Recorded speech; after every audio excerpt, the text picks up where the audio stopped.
രാഹുൽ ഗാന്ധിയുടെ വഴി തന്നെ കോൺഗ്രസ് നേതാക്കൾ എല്ലാവരും സ്വീകരിച്ചതോടെ ബി.ജെ.പിയുടെ തോറ്റ മന്ത്രി സ്മൃതി ഇറാനിക്കിനി സ്വസ്ഥമായി ഉറങ്ങാം. സ്മൃതി ഇറാനിക്കെതിരെ മോശം കമന്റുകൾ പാടില്ല എന്ന് രാഹുൽ ഗാന്ധിക്ക് ശേഷം അമേത്തി എം.പി കിഷോരിലാൽ ശർമ്മയും വ്യക്തമാക്കിയതോടെ അഹങ്കാരത്തിന്റെ മൂർത്തീഭാവമായ സ്മൃതി ഇറാനി എയറിൽ നിന്നും താഴെ വരികയാണ്. രാഷ്ട്രീയ ജീവിതത്തിന്റെ നല്ലൊരു ഭാഗവും രാഹുൽ ഗാന്ധിയെ അസഭ്യം പറയാൻ ഉപയോഗിച്ച സ്മൃതി ഇറാനി അമേത്തി മണ്ഡലത്തിൽ തോറ്റുതൊപ്പിയിട്ടപ്പോൾ സ്വാഭാവികമായും പ്രതികരണം വന്നു.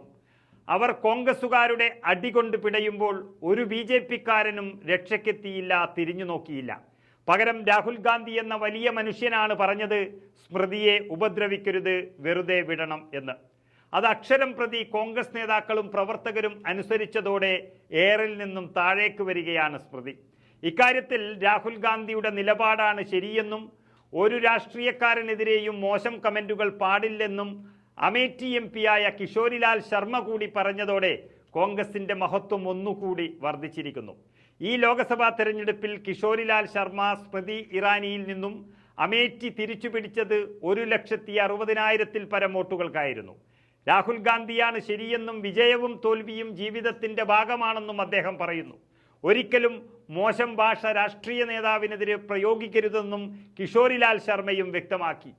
ഒരാൾക്കെതിരെ ഇത്തരം ഭാഷ ഉപയോഗിക്കുന്നത് നമ്മുടെ സംസ്കാരത്തിന്റെ ഭാഗമല്ലെന്നും അത് കോൺഗ്രസിനൊരിക്കലും ചേർന്നതല്ലെന്നും കിഷോരിലാൽ ശർമ്മ പറയുമ്പോൾ അവിടെയാണ് ബി.ജെ.പിയുടെ ക്വാളിറ്റി നമുക്ക് മനസ്സിലാകുന്നത്. ബി.ജെ.പി നേതാവും മുൻ കേന്ദ്രമന്ത്രിയുമായ സ്മൃതി ഇറാനിക്കെതിരായ അധിക്ഷേപങ്ങളിൽ നിന്ന് വിട്ടുനിൽക്കാൻ അഭ്യർത്ഥനയുമായി രാഹുൽ ഗാന്ധി കഴിഞ്ഞ ദിവസം രംഗത്തെത്തിയത് ഈ രാജ്യത്ത് വലിയ ചർച്ചയായിരുന്നു. കോൺഗ്രസും ബി.ജെ.പിയും അല്ലെങ്കിൽ കോൺഗ്രസ് നേതാക്കളും ബി.ജെ.പി നേതാക്കളും തമ്മിലുള്ള ഒരു വ്യത്യാസമാണ് അതിൽ നിന്നും രാജ്യം തിരിച്ചറിഞ്ഞത്. ബി.ജെ.പിയും നരേന്ദ്രമോദിയും അവരുടെ സോഷ്യൽ മീഡിയ ടീമും മുഴുവനും പഠിച്ച പണി 18 പുറത്തെടുത്തിരുന്നു രാഹുൽ ഗാന്ധിയെ അധിക്ഷേപിക്കാൻ. എന്നിട്ടും രാഹുൽ ഗാന്ധി തകർപ്പൻ വിജയം നേടി തെരഞ്ഞെടുപ്പിൽ. അപ്പോഴും ബി.ജെ.പിയോട് പകയോ വിദ്വേഷമോ വച്ചു പുലർത്താൻ രാഹുൽ ഗാന്ധി തയ്യാറായിരുന്നില്ല. അതിനു പകരം ആക്ഷേപങ്ങളിൽ കഷ്ടപ്പെടുന്ന സ്മൃതിയെ രക്ഷിക്കുകയാണ് ചെയ്തിരിക്കുന്നത്. അതാണ് പാരമ്പര്യമുള്ളൊരു രാഷ്ട്രീയ നേതാവിൻ്റെ ഗുണം. ജീവിതത്തിൽ വിജയവും തോൽവിയും ഉണ്ടാവുമെന്നും എന്നാൽ ആളുകളെ അപമാനിക്കുകയും അധിക്ഷേപിക്കുകയും ചെയ്യുന്നത് ബലഹീനതയുടെ ലക്ഷണമാണെന്നും അത് ശക്തിയല്ലെന്നും വ്യക്തമാക്കിയ രാഹുൽ ഗാന്ധി നടന്നു നീങ്ങിയത് വലിയൊരു നേതാവിൻ്റെ സ്ഥാനത്തേക്കാണ്. രാജ്യത്ത് പകരം വെക്കാനില്ലാത്ത നേതാവായി രാഹുൽ ഗാന്ധി മാറിക്കഴിഞ്ഞു.